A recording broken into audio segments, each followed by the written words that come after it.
Hey guys, my name is Sean. This is going to be another gameplay video from the Tier 1 Con that occurred back last March.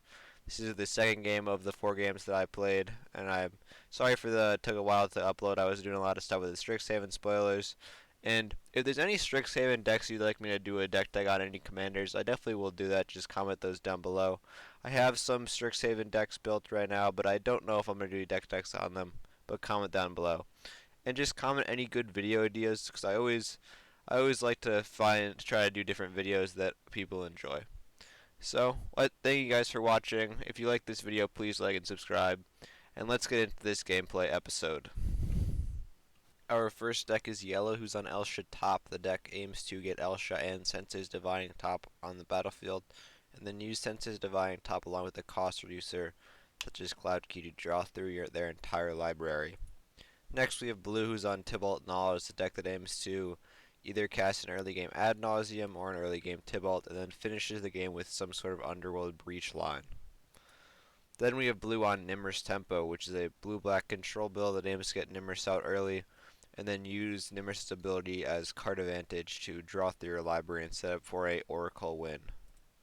Finally, we have red on Thrasios Breach. This deck aims to use a multitude of Underworld Breach lines in its 4 colors to win the game from there with compact and multi-use win cons. Okay, let's get into this gameplay. Yellow starts off his turn by casting a Jeweled Lotus. He then follows the Jeweled Lotus up by playing a Command Tower as land per turn. He then taps his Command Tower to cast a Soul Ring. After some deliberation about his next moves, he decides to tap his Soul Ring in order to cast a Mana Vault. He then passes to blue, starts off with the Marsh Flats. He then follows the Marsh Flats up by casting a Lion's Eye Diamond, and then cracks the Marsh Flats in order to paying 1 life and getting a Badlands into play. He then casts a Vampiric Tutor, searching for a card and losing 2 life. Green follows up with a Gitaxian Probe to start his turn, paying 2 life and targeting red. He draws a card and looks at red's hand, and then plays a Morphic Pool as land per turn. Red starts off with an Ancient Tomb, taking 2 damage to cast a Talisman of Creativity. He then taps the Talisman, taking an additional 1 damage to cast Ponder. He looks at the top 3, doesn't like what he sees, and shuffles his library and then draws a card.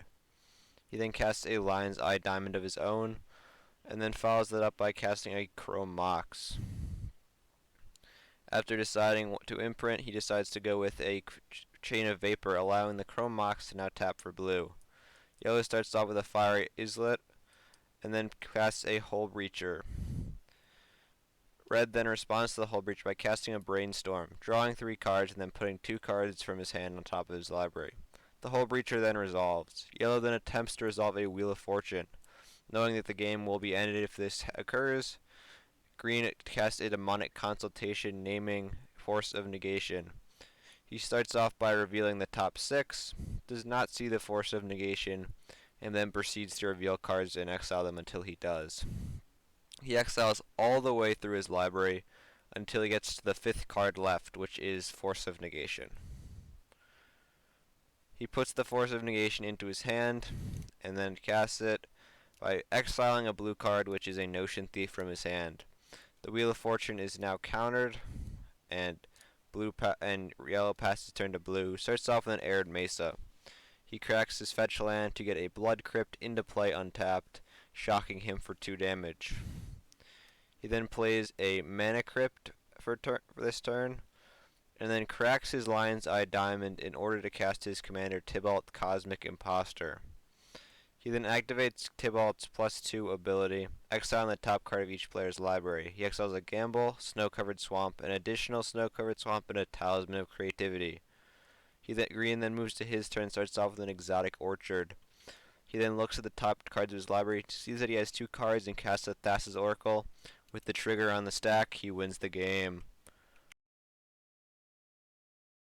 The card of the game is going to be Demonic Consultation. My opponent made a really risky play, but it worked out for them. They had Oracle in hand already, or they might have had to draw it off their deck. I have no idea.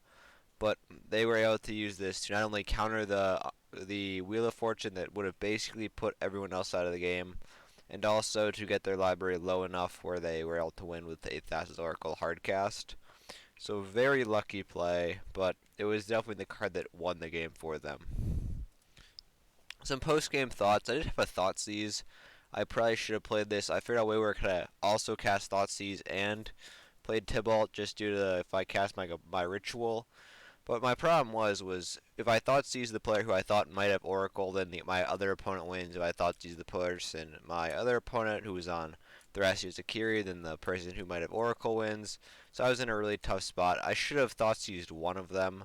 I made the misplay of not counting my mana correctly, but it was early in the morning. Still was a misplay that I should not have made. But it wouldn't have impacted the outcome. I would have lost to one of them on their next turn because, as as we know from after the game, the player who did win, Nymris, revealed that after off his Git probe, he learned that he had Underworld Breach in hand.